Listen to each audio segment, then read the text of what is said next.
ನಗುತ್ತಿರೆ ಹೂವು ಅರಳುವುದು ನೀ ನಡೆದರೆ ಲತೆಯು ಬಳುಕುವುದು ಪ್ರೇಮ ಗೀತೆ ಹಾಡಿದಾಗ ಪ್ರೇಮ ಗೀತೆ ಹಾಡಿದಾಗ ಕೋಗಿಲೆ ಕೂಡ ನಾಚುವುದು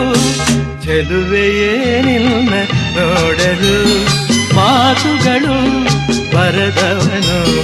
ಬರೆಯುತ್ತಾ ಹೊಸ ಕವಿತೆಯ ಹಾಡುವ ನೋಡಿ ಅಂದವನು ಚೆಲುವೆಯೇ ನಿನ್ನ ನೋಡಲು